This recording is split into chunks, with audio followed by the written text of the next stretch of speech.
All right. So I think we can get started here. Welcome everyone who's joining now. Really appreciate all you guys making it here. We're going to be speaking about multiple different topics today with one of the leading experts in this space. When I posted about this on Twitter, someone said that we're speaking to all the DeFi chats. So hopefully that stays true. I'll now give a chance to all the panelists to briefly introduce yourself. We have Matthew here joining us, Andrew, Kyle, Flax, and Sam. If you guys can just start with a really brief introduction of yourself and what you do, it'll be great, and then we'll jump right into everything else. Maybe we can start with Matthew. Oh, okay. Yeah. Hi, my name is Matthew, CEO of Sino Global Capital based in Beijing. We invest in blockchain in the primary and secondary markets, and we look for blockchain projects that have specific strategic connections to the mainland China market. Thank you. Super excited to be here today with this awesome panel. Thank you. Sam, do you mind jumping in? Yeah, thanks for having me. My name is Sam. I'm the CEO of Alameda Research, a global crypto liquidity provider, FTX, a global crypto derivatives exchange.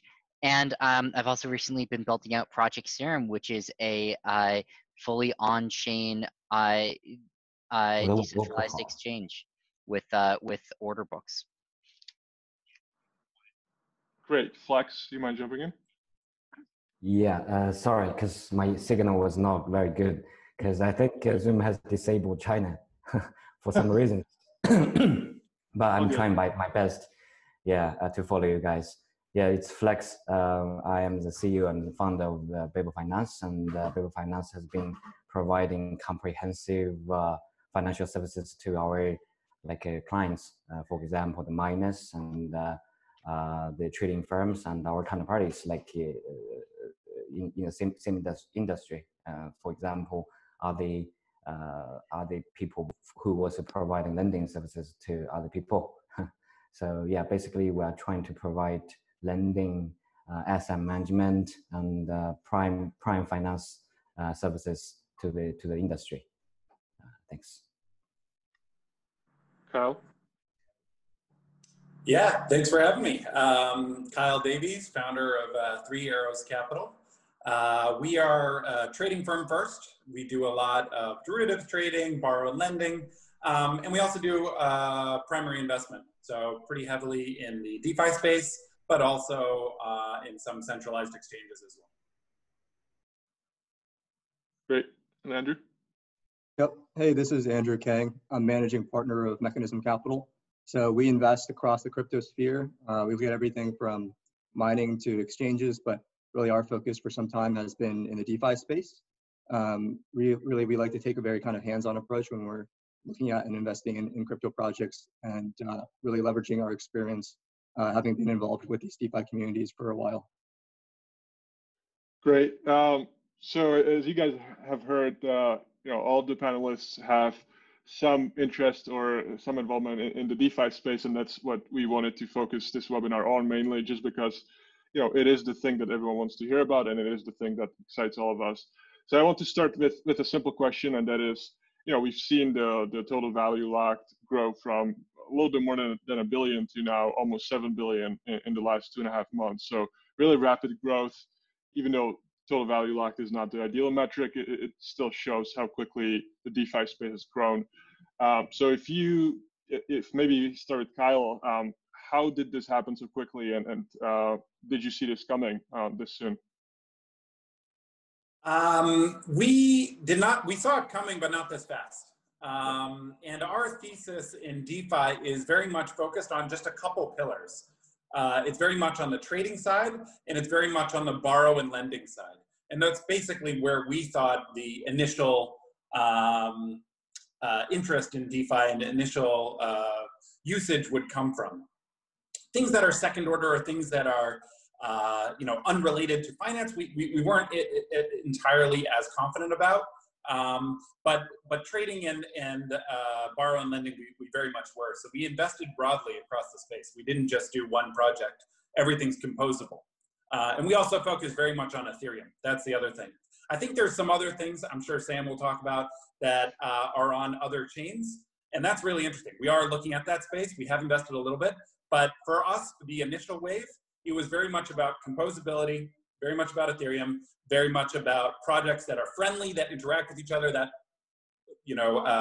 are composable. And that's, so for us, TVL made sense, basically. It's not an ideal metric, it is a metric.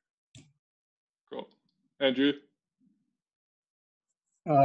Yeah, I mean, so what we saw that was really exciting about the DeFi space that, we felt like was going to lead to a lot of growth was that, you see a lot of innovative products in DeFi, which, you don't see in CeFi necessarily. So it lets you do things that aren't traditionally possible. And one of those things is, for example, maybe borrowing and lending of a specific asset.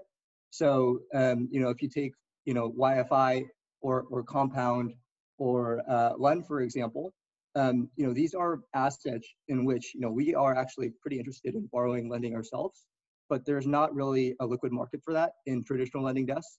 And it's just because, they just haven't been able to bootstrap that market yet. But with these decentralized money markets, right, anyone can go out and create their own and be able to add whatever asset they want in a permissionless way.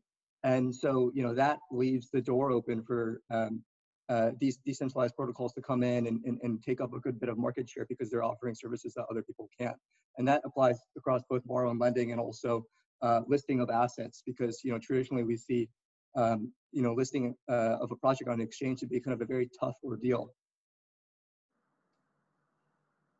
Great. And now you can do it permissionlessly, right? Anyone could do it. Yeah. Sam?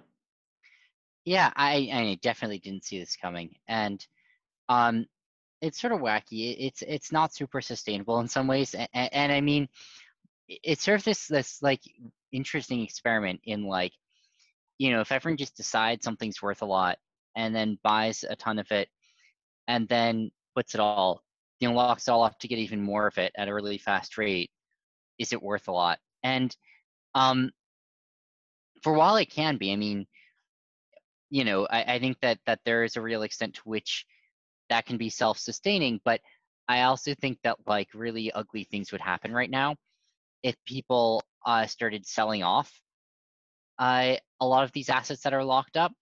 A lot of them are super inflated because of that, and I think that like that it's not necessarily bad, but what you have to be thinking is that sort of in the background, something's happening such that when inevitably that does come, the world's ready for it, and the protocols have developed and advanced to the extent that like, they really have grown to justify those valuations. And so I think that's really the big question that I'd be asking here is like, what are people building in the background? What do these projects look like when you strip away all of this stuff, and what do you think they're going to look like in a year? Mm-hmm. Yeah, Matthew? So Sam certainly makes some very interesting points about reflexivity and the fact that that can be your friend on the way up, but a big danger on the way down. That's more of a probably a short or possibly medium-term issue in the space, something to flag and be aware of. And so we're not super worried about that because we tend to take a very long-term view with most of our decision making. But going back and taking a wider look, it's DeFi is very consistent with our overall mindset and thesis that financial markets tend to very organically trend towards increasing complexity, both and additionally that they tend to trend towards increasing decentralization. And so this was something that we flagged very early on, and there were a lot of, we had a lot of questions internally about product market fit. But when we started playing around with the tools, with the protocols that people were building, it was very clear that this was going to happen. Like Kyle, we didn't know when. It wasn't clear to us that it was going to happen this soon. But to us, this is very different than a lot of the ICO things that we saw in 2017, where it's people are trying to decentralize things that don't make sense and trying to disrupt industries that can't really be disrupted in that way. To us, this is much healthier. It's frothy right now. It's very frothy recently, but this is something that is real. This is healthy and organic if you take a long-term view. And so we're super excited about DeFi. Thank you. I got a question for Andrew. I 100% agree with his mentality. The exciting thing about DeFi is not that you can do things, you know, that a centralized exchange can do. Because at the end of the day, you know what, centralized exchanges work quite well. We use FTX, for example, all the time. Great exchange. Why do I need something that does literally exactly the same thing? I don't. I need something that, or the exciting thing is some things that you cannot do in centralized finance. So my question to Andrew would be, you know, what kind of things can you do? Flash loans comes to mind, but maybe there's a couple more that you could talk about that are definitively unique or interesting or innovative to DeFi. Fantastic question. Yeah, sure. That's a really good question. Maybe I should preface this by saying that, like, I'm not necessarily like a DeFi maximalist. I'm more like a pricing and liquidity maximalist. So wherever the best pricing and liquidity is, like, that's where we'll go, whether that's a centralized exchange or lending desk, or whether that's in like Compound or Uniswap, right? So it's all a matter of like where liquidity is. And what DeFi has been like really great for is it's been able to help projects bootstrap their own liquidity without the need of centralized market makers paying these expensive fees of, you know, like $20,000, $30,000 per month to get these market makers on board, paying, you know, like $500,000 to get listed on a major exchange. They can kind of go out and do that themselves, right? And they can get liquidity by either just being like a really great project and having like a really high market cap. And, you know, a lot of guys will just go out and go on Uniswap and Balancer and start their own liquidity pools themselves without any incentivization.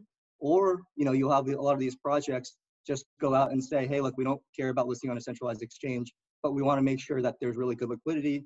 So what we're essentially going to do is we're going to pay people to provide liquidity, our own users, right, and our own token holders.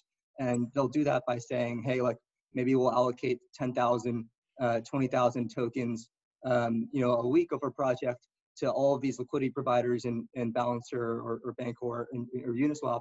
And, you know, it becomes a really great deal for both the users and also the projects, because the users gain because they're making money.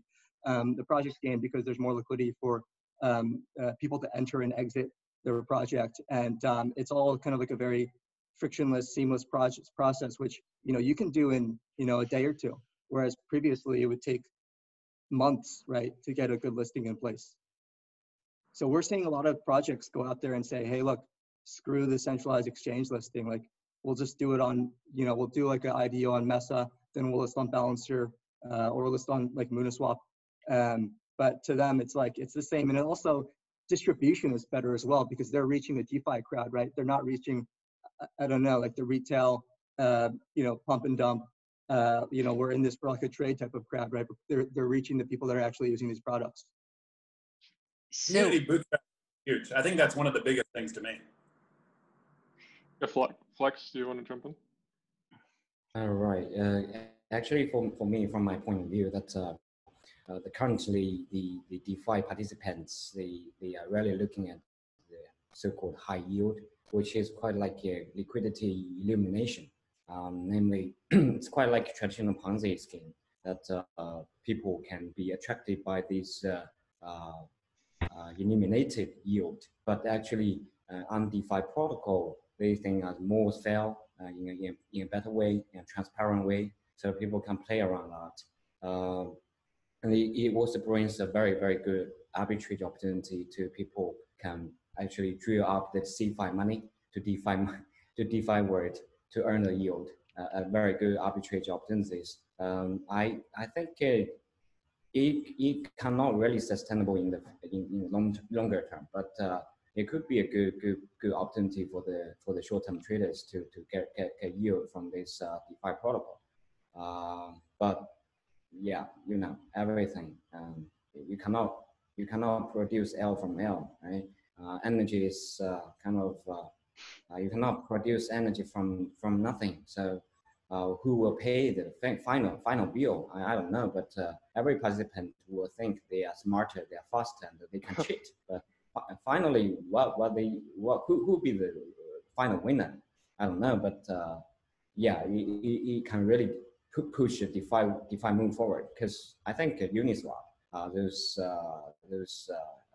decentralized exchange can really play an important role for the smaller coins. They don't need to be like slotted by the centralized exchange. They don't need to pay the listing fee. So that's a good thing for that industry. A good and bad thing, but yeah, I don't know who will be paying the final bill. Yeah, one more thing that you touched on, and I want to expand on a little bit, is the sustainability. So, a lot of this trend was started by liquidity mining and by subsidizing some of the yield. And obviously, like you said, that's coming from someone. And in this case, it's usually coming from the speculators speculating on the tokens, and that's helping to drive the yields up. My question to all the panelists is this something that is sustainable long term? Because as we've seen so far, Comp's price hasn't really been doing that well. Now we see Curve, tanking ever since day one. And when these incentives start running out and the subsidy gets smaller, it usually just means that another protocol is popping up. But is it something that's sustainable long term? Kyle, maybe if you want to start. I think I have underestimated the strength of bootstrapping a community. And I'll give you an example. One product that we've been looking at for a long time is SNX, synthetics. Actually our trader, our PM, Arthur, was the one that wrote the report when it was 4 cents. It's trading at, about 100 times that now. And he basically, I struggled to get it because I thought all of the activity that was happening on synthetics was arbitrage. It was like latency arb, very toxic flow. It just made no sense to me. And I didn't see any solution for it. But it just didn't matter in the long term, so far anyways, because the community, for one, they have a team behind it that keeps innovating. And for two, they have a community that cares. And that community has gotten stronger over time. So I think if I look fast forward now to some of the yield farming activities, high inflation stuff, some of them are getting sold out, but others of them are building a community. And some of those, the inflation is about to stop soon too, right? So I guess the question is, when the inflation stops, do you have a community or not? Are you innovating or not? And that's the crux here. So I think that's the evaluation that we're trying to do between all of these projects. And I think some will do well. Yeah, to add on to Kyle's point, if you look at synthetics, they were one of the first innovators of yield farming or liquidity mining. And so when they started out, right, they were giving out, it's probably 5 figures worth of SNX rewards per week unlocked. This grew to something like 6 figures as they added more rewards and as the SNX price grew. And then now it's probably something like 7 figures a week, which is a pretty crazy amount, right?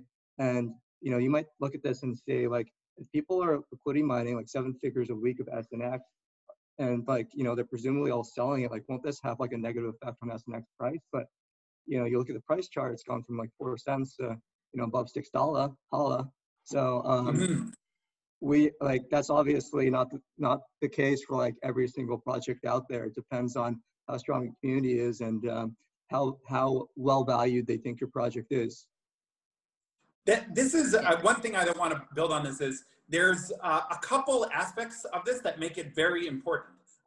One is the strength of the community, but 2 is the strength of the team behind it. So for example, if you are to fork one of these protocols, you better also have a really good development team that's going to keep innovating on top of it, because otherwise it's going to become a meme coin.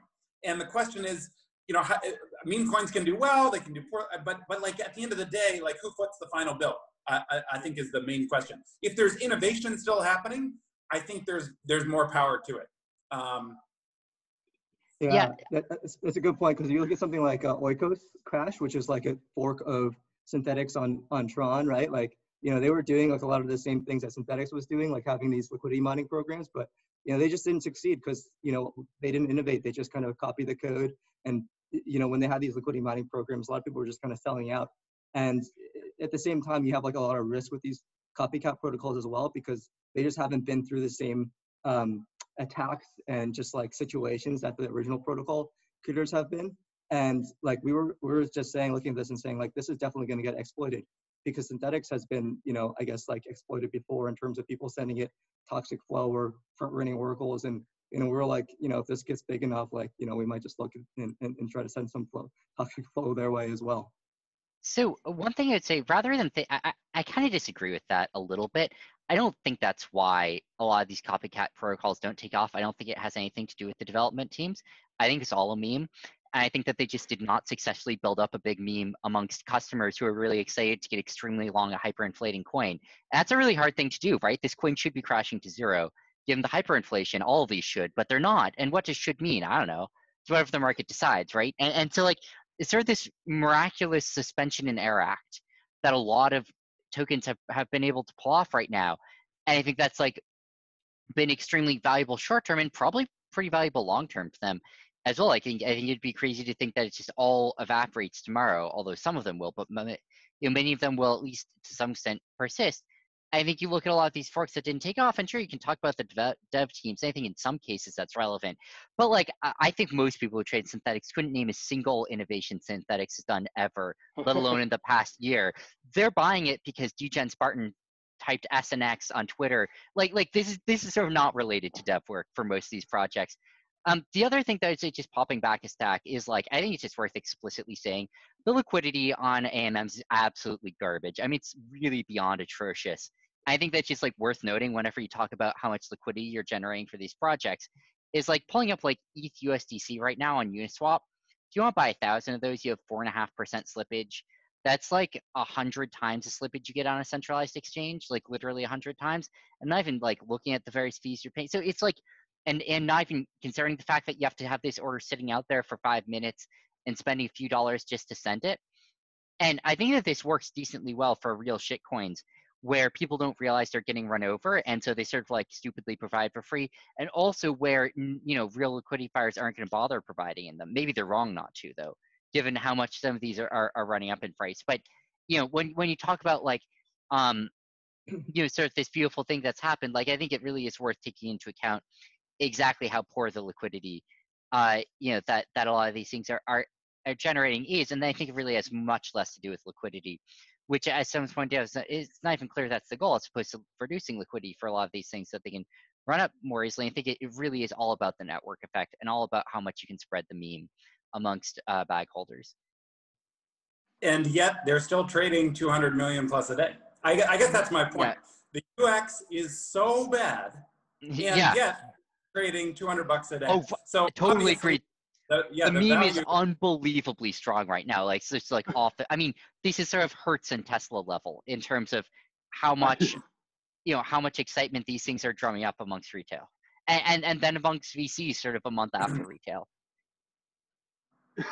Yeah, I mean, speaking of Hertz and such, wait till Portnoy or someone like that starts moving on from Link to DeFi, then it could get really crazy. Oh yeah, I mean, I'm not even kidding. Link hit what, $20 the day that Portnoy started trading it. Yeah, if it gets into Synthetics or Curve or something. It's only been a couple. Yeah, it's only been a couple weeks with him, I think. In crypto. I'm not even. I thought it was kidding, but I don't think I am. If he starts getting full on into, man, things could get really crazy really quickly. Yeah, they really could. And some of these things have like $20 million of circulating, which seems like something, but I think Portnoy could command $100 million of retail buying if he really wanted to. And that, I mean, now you're talking about, oh, geez, what's that do to the Uniswap curve for the pricing of this really these could things? happen. I couldn't even believe it. He tweeted about, I think it was Orchid, the VPN thing the other day, out of nowhere. And he's only a couple weeks in. That this is something that really could happen. Yeah, totally. It's the lowest market cap coin on Gemini, so I think that's why he's just targeting the lowest liquidity, so he can pump it as much as possible. but yeah, I kind of agree with Sam. You know, a lot of these projects are starting to get ahead of fundamentals, and I think that the comparison to Tesla, I think, is great. And with synthetics, I think that's a good example. But a lot of other projects as well. Seems like the community is much stronger, and not actually that many people use these protocols today. But I agree, you know, community is much more important right now, and I think that can change at some point. But you know, what's important to realize that some of these projects, like the tokens that are trading, they don't have extremely high liquidity, and if a crash were to happen at some point, the liquidity can drop really quickly. So I think that's what people should keep in mind in case something like this happens at some point. But yeah, you know, does anyone want to comment on that, or wants to add something else? Well, I would just say, like, it's really kind of like coin dependent. Like right now, you're definitely not going to have the majors like have better liquidity in DeFi than in CeFi. But if you look at specific examples, there are definitely some coins there where it just like it doesn't make sense to touch CeFi at all. So like Stable is one of them. Rocket Pool is one of them. YFI is one of them. Some of them on trade on FTX as well, and we love FTX. But you know, we'll go to where the best pricing and liquidity is, and you know, sometimes for these coins specifically, it's going to be on like Balancer or Uniswap or 1inch. And you know, part of the reason is because these protocols will incentivize liquidity there, whereas you know they can incentivize liquidity on centralized exchanges, but we really haven't seen that yet. You know, they also run a risk of like putting all your eggs in one basket with one centralized exchange, which I think a lot of projects are hesitant to do. Yeah, and it's definitely true. Like on the scale, these things are not very liquid, but on the scale of the liquidity that they have, it is true for some of them that like the liquidity mining is creating sort of real amounts. Yeah, one more question for you, Sam, is, you know, obviously FTX is always one of the first exchanges to list some of these governance tokens. You know, Polo is usually first, and then FTX and Binance usually step in and list them. So how do you guys view that? Is that like, do you look at the community mostly? Do you look at the kind of value of the product, or how do you evaluate it really quickly? Yeah, it's a good question, and it's a tough thing, right? Like a lot of the things that are considered sort of blue chip DeFi projects we would consider like obvious scams by other standards, which makes it sort of hard to think about. But you know, I don't know where the line is exactly, but I think Wi-Fi is a great example of this, where like, you know, I think like Comp and Babel we're very early to list. We sort of saw them and we're like, there's a ton of attention on them. A ton of people want to trade them. We've used the protocols. They work. They're real things, you know. We get why people want to use them. It's not necessarily us to judge exactly how cool we think they are, but they sort of pass that bar of like, these are building on a real useful project. I think you look at Wi-Fi, and we didn't list that immediately. I think we held out for a while because we're sort of saying like, this thing looks like it might just be a pump and dump scam. Like this is sort of like, literally that's what it is. That's the whole construction of, there's nothing else to it but governing a pump and dump. And that's sort of like our initial thought of like, all right, let's not list this one. Like, but I think that what happened was like, over the next couple of weeks, like the community got really involved, and it sort of got a life of its own that wasn't just sort of you know, hot air, and there was actually a real project and protocol, and it's still a weird one by most standards, but it is a real one. And so I think like at that point we became comfortable that this was a real project with real use and usage, and not just, you know, speculating on a random ticker and hoping it goes up type thing. And so I think that's sort of when, you know, when we made the call to you know, list Wi-Fi. And I think, you know, if you look at a project like Yams, I mean, that was certainly something on our radar. And, you know, in retrospect, obviously glad that we held off a bit on listing it. But you know, I think we're gonna look at all of these and just decide like which sort of pass the bar as like real projects that we feel not embarrassed to present to our users.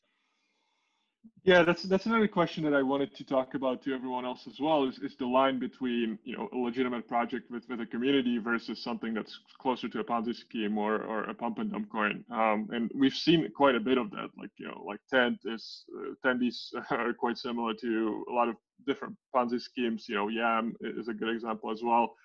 And it's kind of weird to me that the community has supported some of these coins, which to me seems almost counterproductive, because, you know, it attracts people that don't really understand the protocols similar to Amplifort, and then these people get burned. So how do we draw the line between the Ponzi schemes that are supported by the community versus the legitimate projects? And is that something that's going to stay as we go? We can start with Matthew, maybe. So this is one of the most difficult but most important things to evaluate in our view, and we really spent a lot of time on this.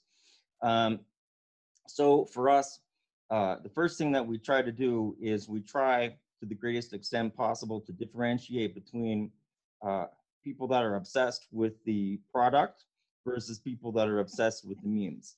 Now, I fully get that there will be people that disagree with this approach because you can make a lot of money on meme coins.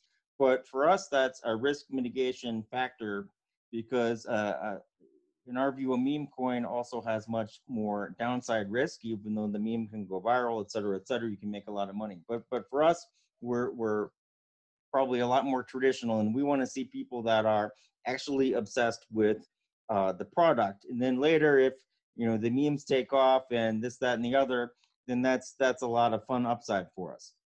So that's the first thing. And then the second thing is we spend actually an enormous amount of time getting in and feeling the vibe of the Telegram and the WeChat communities to try to better understand the nature of the community, especially in China and with China-centric products, coins. And so we like to see a slow burn. We like to see things that are developing kind of in a healthy and sustainable way over time. We get super nervous and we get very uncomfortable when we see just this rapid influx of people coming in and getting excited about something, because especially in China, we're very aware that that can be just as quick on the other side. And we really try to, so we spend a lot of time getting the flavor of this.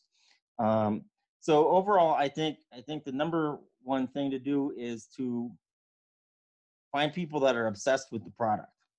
They need this. That's why we love DeFi insurance, because we feel this is a real use case and there's a sustainable moat there, and it's super interesting to us. So find obsessive on product, and then also look for time spent in the community. Make sure these aren't people that are going to show up today and leave tomorrow. Mm-hmm. Very difficult though. Yeah. Maybe Kyle, yeah. I'll jump in. I 100% agree with Matthew. For me, it's the IQ test. You IQ test the founders, and then you IQ test the community. And so if I would rebut what Sam just said about YFI. You IQ test the founder, the guy released the code in like a week by himself, and it works. and then you IQ test the community, smartest people I know. So they, the people that were able to mine that early and understand it and do it well, like passes the IQ test. I think we can all agree on one thing here. Let's IQ test the Ripple community. If we IQ test Ripple, the founder is actually pretty smart. IQ test the community. I don't know, man. So for me, it's an IQ test. Oh, I totally agree, and I think it took us a couple weeks to list Wi-Fi, but I think had we looked more at the founder and the community earlier on, I actually think we may have gotten there earlier, and I do think that would have been a relevant thing of this seems not just make it seem a lot less like vaporware. Yeah. Yeah, unless anyone else wants to chime in. Another thing I wanted to talk about, obviously this is a webinar that's mainly focused on the intersection between the West and the East. So I want to talk about how these projects cater towards the Asian demographic, and if that's something that projects should be doing right now, if it's something that should be community driven. Is that something that you see with a lot of these DeFi projects? Do they start catering more towards Asia? Kyle, maybe again you can start. Yeah, Right now, it does feel like there's a little bit of a divide between, let's say, China and non-China. But I think it's catching up. We are inundated with requests and ideas, new investments, new teams. We've invested in one in China so far. We would like to do more. I think our portfolio manager is also doing 2 DeFi-focused panels in Chinese in later this week. So it's not to say that one community's missed it, another's got it, or something like that. I think it's going to grow together. And I think there's been obviously the early winners, but the later stage winners, no one knows yet. Flex, do you want to chime in here? I just want to add one point on the China and the other places, because we have been experiencing F-Coin already. We know what is mining, what is exchange mining, whatever. So this is, I think from my point of view, that because you guys mentioned about the community earlier, that there's no community for this kind of project. I think that people came to seek for short-term yield, short-term return. They will not be loyal to this project at all. I mean, F-Coin, how people love F-Coin, the people love F-Coin most.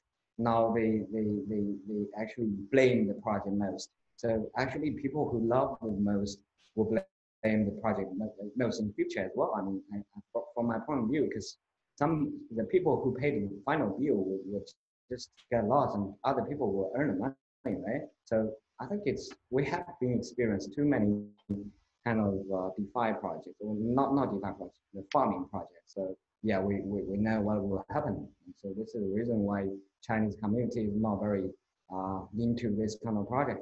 Only some big clients. We have some big clients who join this game just to seek for short-term yield. They are not really the supporter of the DeFi project. Just like Sam mentioned, that FTX is a good exchange because it really fulfills the requirements or the needs of the community. People there are speculators, are gamblers, so they provide the very good project to the people. But for the DeFi, the only thing they can really provide is only yield. Now, I mean, protocol. This protocol, are these protocol really designed for human? I'm not sure, because I think DeFi is really something for the future years. It's for the machines, for the AI, for the IoT, all the things. It's not for the current human needs. What we need now is actually yield. So I think there is no loyalty here. So I'm not sure. I'm not sure if this really can be sustainable. Yeah, I'm not very optimistic on this part.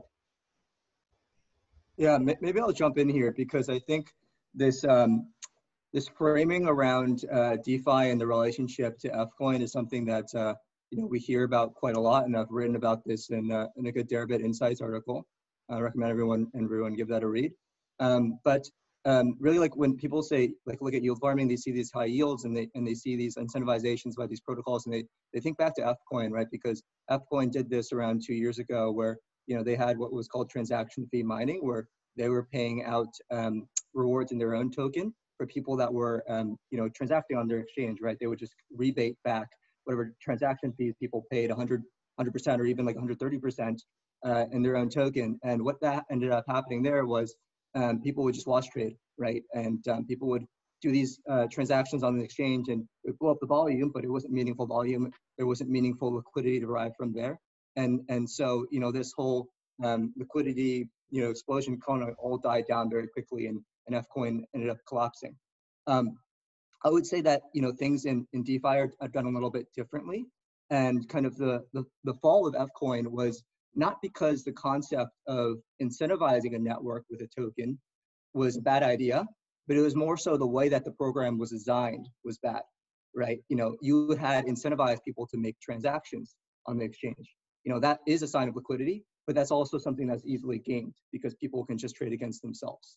So what if you made, a program that wasn't as gameable, where people are providing true liquidity, as measured by, for example, how far their orders are from the midpoint of the spread, how far their orders lie on the order book, what percentage of the orders get taken, right? And something like this is something that's less easily gamed, and it could actually bring real liquidity onto an exchange because people can make more money, or market makers can make more money than they otherwise would have in other exchanges. And so this is what we've been seeing in DeFi is kind of these smarter designed liquidity enhancement or liquidity incentivization programs where these programs can't be gamed as easily. And what's happening is it's actually opening the door for new people that haven't had, tried DeFi before to now saying, hey, look, these yields are interesting. I'm gonna give it a try. And then what they end up seeing is that, like, wow, these protocols are actually pretty useful. Wow, I can get a better quote on stablecoins for like a $5 million swap in Curve than I can with any other OTC desk. Wow, like, I can get better rates on like, Ethereum Borrow and Compound than I can with an OTC desk, right? And so like that is like actually driving true network effects. But at the same time, I think these liquidity incentivization programs can be improved as well because some of them can be pretty easily gamed. I think Compound, there's a lot of not too useful liquidity farming going on. And so I think that's where we see a lot of innovate. That's where we're going to see a lot of innovation in the space is these liquidity incentivization programs getting smarter. And that's what we're helping projects with at Mechanism Capital. So one thing I'll say is, first of all, as you said, a lot of the liquidity provided in DeFi right now is useless. And I think the self-loaning is not useful. I think people choose the pairs that don't matter. I also push back pretty strongly against the stablecoin thing. I mean, FTX's OTC desk gives you infinite size, zero fee, instant one-to-one between a bunch of different stablecoins, which is like 30 bips less than you're paying for large size, often with Curve. Now, there are specific instances in which it's best, but I think like by and large, the answer here is absolutely clear, and we see this in massive size. Customers are just bleeding lots of money, thinking that they're doing good trades on Curve, and you see massive stablecoin conversions happening on FTX as the smart players go and arb them. And they're just getting terrible prices on Curve compared to the zero slippage you get on FTX, and then the smart players are closing that arb. And we see like $50 million a day of that happening during big days, and you can see this going, as people sort of convert through FTX. So I'd push back into stablecoin point pretty strongly. I think it's just not close, except in a few specific cases. DAI in particular, you might be getting better rates on for small size in DeFi than you would other places. But with that exception, I think it's just not true. The other thing that I would say though is that in general, it's actually really hard to design liquidity incentivization programs that don't suck. And we've seen this firsthand at FTX. Like, we spent fucking hundreds of hours designing these things.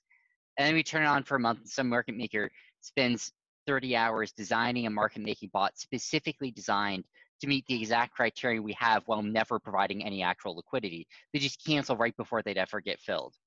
And people are sort of quite good at this. Like, their entire teams devoted to doing nothing but this, primarily Chinese. And they're quite good at it. And it really punishes you for having liquidity incentivization programs that do with anything more than like cut the maker fees down to a little bit less than the taker fees. That's sort of like, that's a safe thing you can do. And anything more than that, it's actually quite difficult to do in a way that really incentivizes real liquidity. And we're still kind of trying to do it, but to be frank, it's never brought that much value to FTX. I think it's never brought that much value to most exchanges. And what everyone ends up doing instead to get actual liquidity is they find two market makers who are actually honest and like sort of their business model is trying to actually, I don't know, have long-term relationships with these parties and say, hey, can you please actually provide legit liquidity however you think makes sense? And they have some deal where they do it and they look at the books and they're like, okay, did this actually do it? And those are the things that tend to work, at least in centralized finance. Yeah. So one more thing that really excites me is the kind of the shift that some of these governance tokens will likely have to be more similar to equity. So whether that be the governance tokens either distributing some sort of a dividend or burning a portion of the revenue. Obviously, that's not happening yet, and will likely happen at some point in the future because of the legal reasons and a bunch of other reasons. But is that something that is going to happen in your opinion? And will the valuations kind of adjust based on real economic value of these protocols at some point, or will it always trade at these meme valuations? It's definitely gonna happen. Yeah. I mean, Serum's gonna have buy and burns and stuff like that of the SRM token based on fees and stuff. I don't know what I don't know what's gonna happen with valuations. I mean, there's sort of, yeah, a lot of these tokens right now have like, it's really hard to see where they come from. Are you gonna? Yeah. Oh, sorry. Go for it. No, for me, you have to be enabling something that's not possible in CeFi, because until a regulator comes in and shuts down all the CeFis, then I simply just don't care. It has to be enabling something new. And one new such thing, I 100% agree with Larry, is a more equity feel of the users. So one project that we invested in, I'm not going to name drop it, but they're doing 100% buy burn, 100%. Back to the users, which obviously is getting liquidity mined, and the team will have to participate too. And hopefully, there's not like a period where that happens. Hopefully, it's fair. But basically, yeah, the insurance fund of the exchange is going to be incentivized as 100% buy burn. That's quite cool. That's new. That doesn't exist in CeFi right now. Matthew, do you want to comment here? So I've noticed that Kyle has a theme, and it's one that I really enjoy, which is that we should for sure assume that CeFi and DeFi are going to coexist. It's not going to be some kind of massive shift. That's definitely not going to happen. And so we have to constantly be focused on the relative strengths and weaknesses of both models, because these are gonna evolve together. There's not gonna be a shift, except for a shift towards where one model has some kind of relative advantage versus the other. So I think I've noticed that Kyle has that theme, and I just wanted to underscore it because I really believe in that and enjoy that. Yeah, totally agree. Kyle's point about like all these fees going back to the protocol are an important point, because I think this kind of gets at the one of like the theories and one of like the motives of, you know, decentralization and you know, crypto in the first place, which is, you know, disintermediating these centralized entities. That's what everyone was talking about, right, in like 2017, 2018. And like for a while that was kind of like a joke, because, you know, all this money just ended up going into the pockets of these founders. But when you look at projects like Compound, right? Like, you know, a lot of times they're quoting better than OTC desk on a borrow or a lend. And, you know, one of the reasons why they can do that is because, one, they get like a lot of flow, but two, they also don't have to pay for all the costs associated with, you know, like a large desk. So they don't have to pay for all of those employees. They don't have to pay for server costs or whatever, right? You know, this could run like a lending desk, you know, millions of dollars a year, whereas, you know, for, you know, Compound, it's deployed on the network, right? And so they don't have to pay any of that cost back to, you know, the company at all, except for the tokens. But that's kind of like one of the cases of, I guess, you know, disintermediation that we're actually seeing in real life, which I think is exciting. And they can do it in small size versus anyone. So if I want to get borrow, like we're a pretty big counterparty. I think we run one of the largest borrow desks. I can get way better quotes OTC in CeFi. However, we still use DeFi for borrow and lending quite a bit. And I would imagine that other people that don't have like regulated hedge funds with long track records, that, you know, with other things, like for them, there is no other option. You like they're either a lender in CeFi, or if they want to be a borrower, they better have like a really good plan to be able to do that, right? So this underscores our thesis of borrow lending and relatively Delta One simple trading being the first you know, manifestations of DeFi that take off. More complex trading, I'm a little bit, I want to see the other things take off first.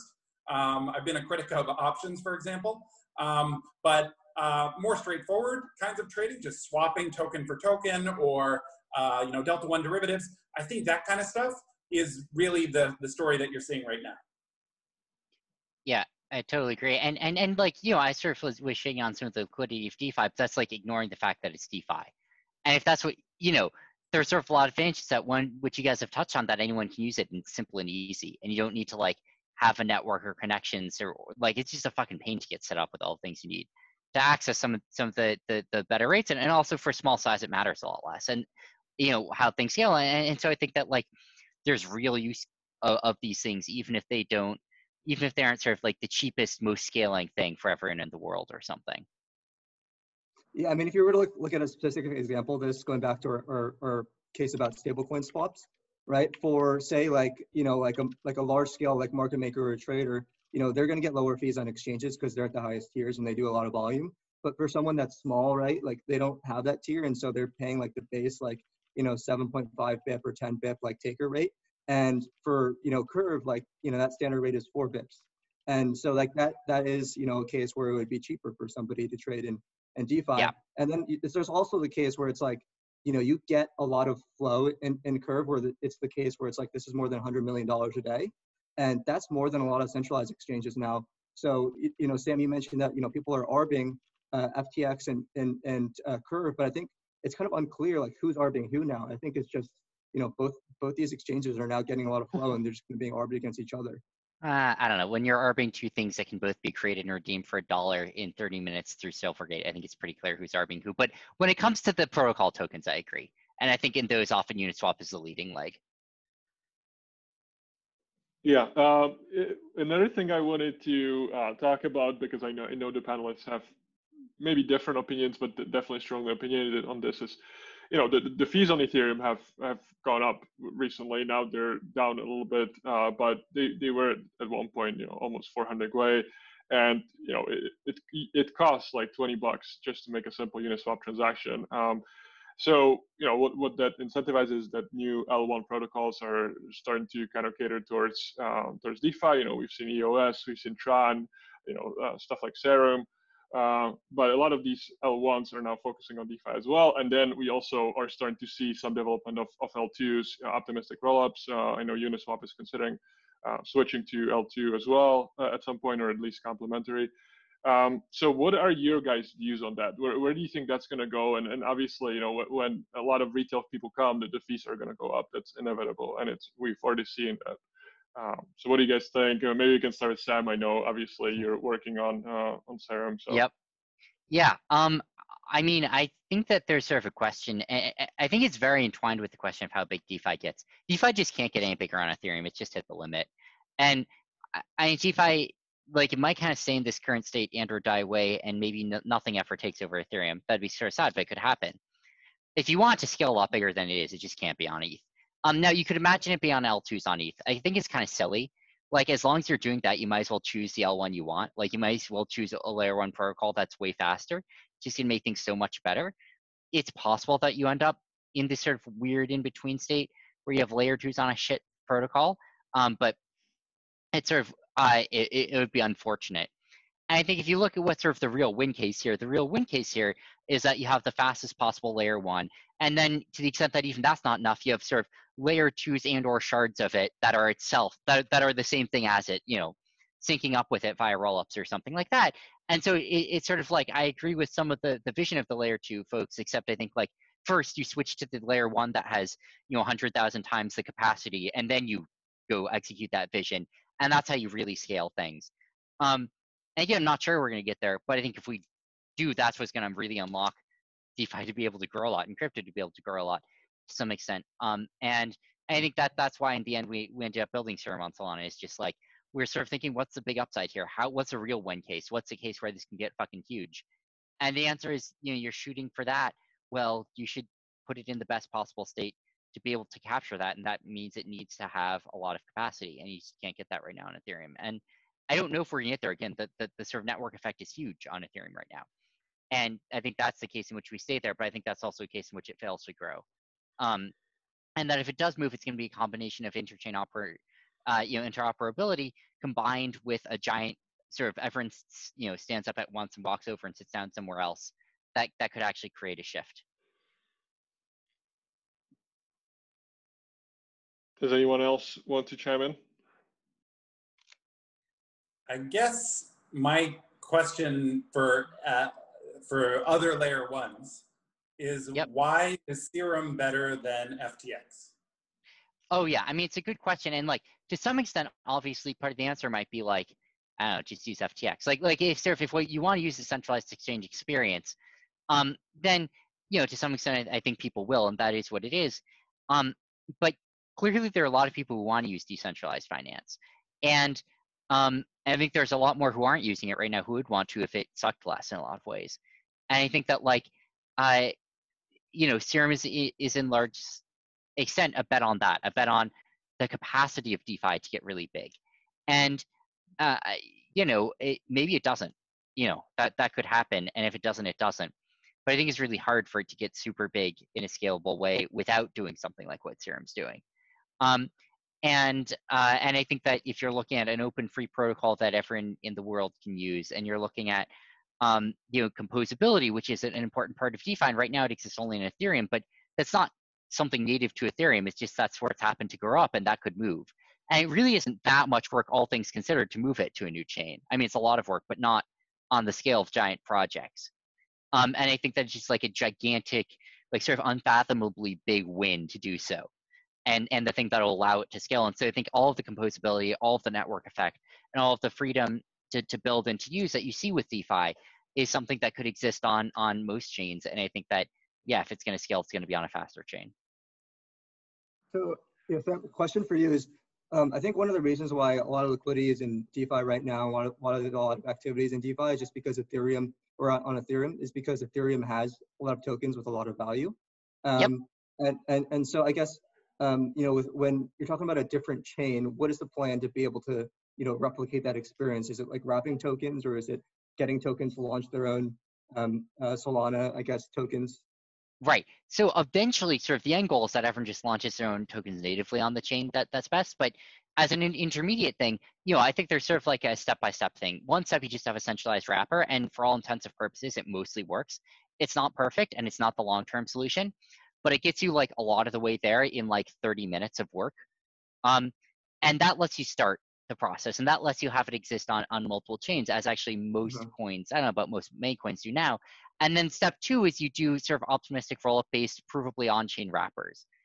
Or you use, there are a lot of protocols right now that are working on interchain compatibility, and you use one of those to create actually on-chain fungible versions between, for instance, SPL tokens, Solana line standard, and ERC20 tokens, with then the end goal if they're actually natively issued on Solana. But I think that sort of process can work as a sort of transitionary process. So is FTX planning to wrap a lot of tokens? Yeah, I mean, I think we're gonna maybe in the next 48 hours or so, you might see like 12 tokens wrapped on FTX or something. And this, to be clear, this isn't the final state. This isn't like, these are the most trusted thing in the world. We don't want them to be. We want to have fully on-chain stuff, but that takes longer. And this is step one. This is the thing that starts to create the migration path. And we're going to be working on cross-chain compatibility, but we're super excited for other people too as well. And whether it's places like Thor, whether it's things like Ren, whether it's things like Sumo or whatever, starting to build out these pathways and get tokens, to be fungible between them, and eventually getting token projects themselves to issue on Solana. But yeah, step one is probably just going to be FTX or anyone else who wants to. I mean, we don't want to have a monopoly on this, so other people want to be involved, issuing these wrappers. And I think the first steps you're going to see this week. One follow-up to that is that obviously Binance tried to do something similar with Binance DEX, and it didn't gain much traction. And I think one of the main reasons was that it didn't really work well with the ERC20s, and it wasn't really super well compatible. So how is your solution going to be different, and why is it going to succeed versus something like Binance DEX, which didn't get much traction? Oh, I think it's a really good question. And first of all, maybe it won't. I mean, that's certainly like if you look at the failure mode of Serum, it looks a lot like Binance DEX, right? Like it looks a lot like a really cool idea that just sort of like never gets beyond that phase of what looks like a beta product. And I don't know what's the biggest difference there. Honestly, I think there's sort of two things. I think one thing is just how much you throw at it. I mean, I think like a moderately large amount was thrown at Binance DEX, and that seemed like a good shot. Turned out it wasn't enough. Turns out moderately large wasn't big enough there, and you need to go fucking gigantic. And so that's part of what we're planning to do is just like throw an enormous amount at it, from like multiple of the largest liquidity providers in the world to a lot of the top projects, to building out the ecosystem and wallet infrastructure a lot.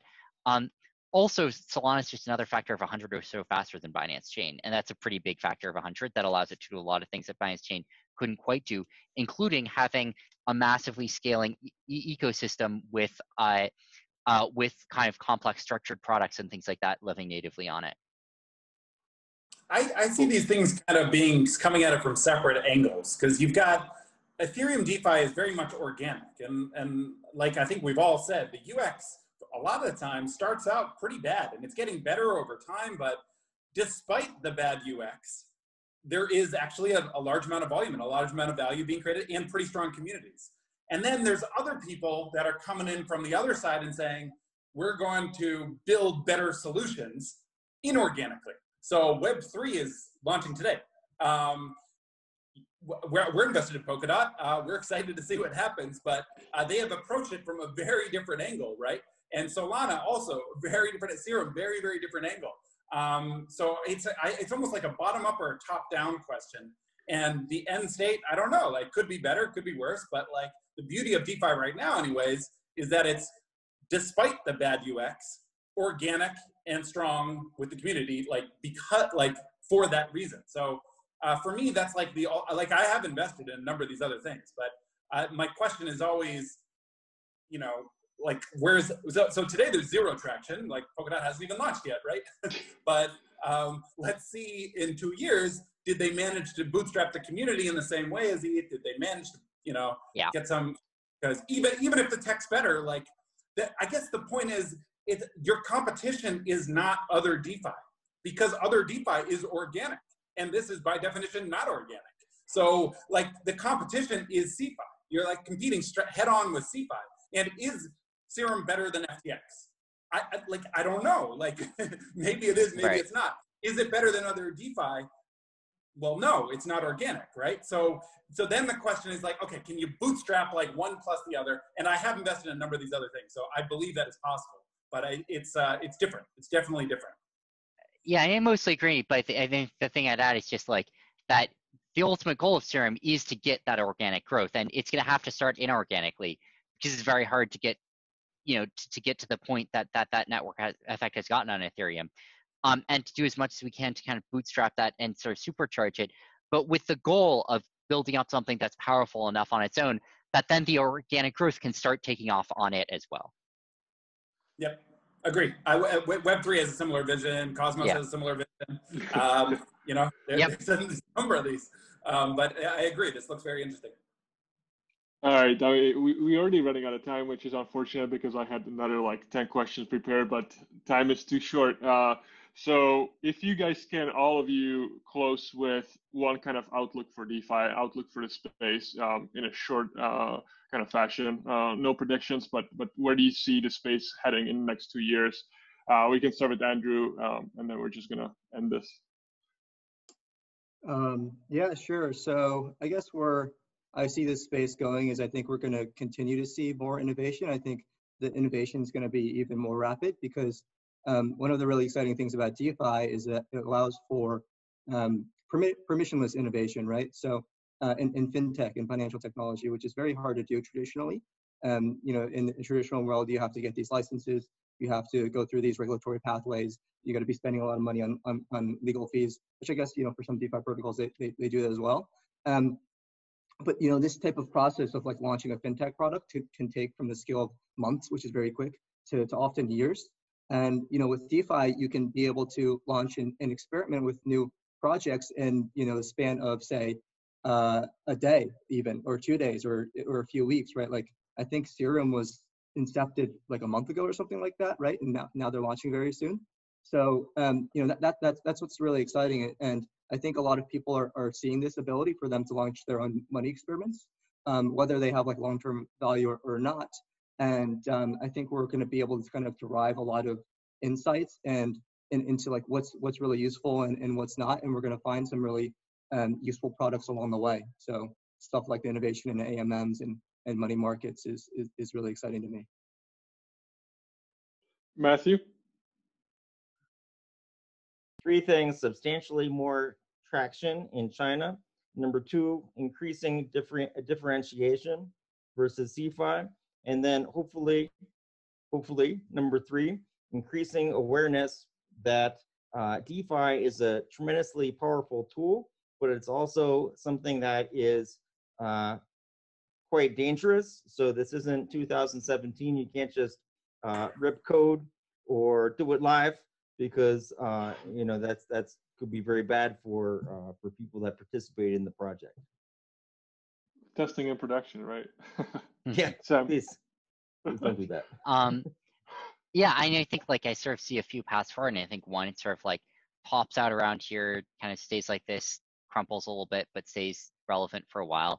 And another, it does the things it needs to do to really get a whole lot bigger and encompass a whole lot more. And I think that's basically going to be a combination of developing sort of lots of powerful, cool projects that can expand what the space can do, and frankly moving to a new chain. And I'm sort of not totally sure which of those is going to happen, but my best guess is it's going to be one of those. Kang? I really like Matthew's answer, actually. I 100% agree. We've kind of seen the market winners in, let's say, the borrow lend space and maybe some early of the trading stuff. I'm interested to see what happens next. I mean, insurance seems like a new cool thing right now. That's there seems to be two winners maybe emerging, but there's going to be more, and it's going to be we need to be more cautious too, because the earlier teams maybe were some of the more people that had been thinking about things longer. Maybe some of the stronger, some of the earliest ones were audited, right? Like Compound. I think they had 5 different audits or something. Well, the next ones we need to be more cautious, because Andre, obviously no problem on Wi-Fi, but the following ones, I don't know how strong the teams are going to be, so we need to be cautious there. Yeah, and then we're excited about China. I +1 on everything Matthew said. Cool. Like? Yeah, actually, yeah. From my point of view, that I think DeFi, although I have criticized lots on DeFi, but I still really a supporter of DeFi, because for DeFi we are only copycat of the traditional finance. We just copy all the traditional finance transaction structure to the crypto world, but DeFi is really doing something very new and important for this industry.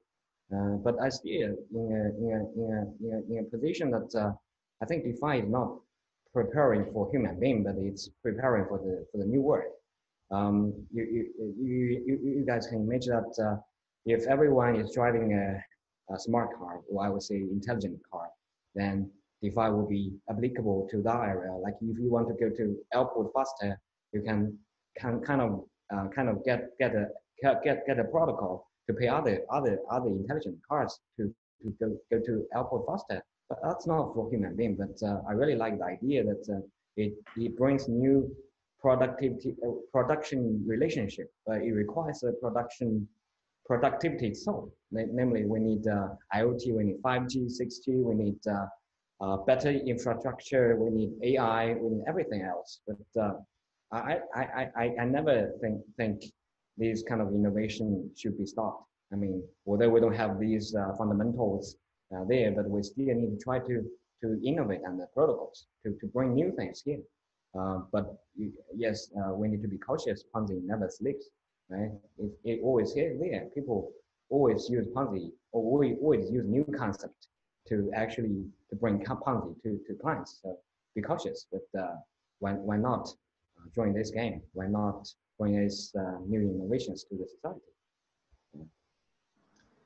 Cool. All right. So unfortunately, we've run over time by 10 minutes, but I would like to thank all of the panelists for participating here. It's been a great conversation. And also, to all the people that listen to this or are listening on when we upload this on our website, everything's going to be there as well. So really appreciate everyone making it here. And I hope to do this at least once more at some point, and with all of you guys again. Special thanks to Thank Larry you for putting together an amazing panel, and I think it's 5 a.m. where you are, so thanks for getting up for a 4 a.m. This is amazing. Thank you. Yeah, thanks a lot, guys. See you next time. Thank you.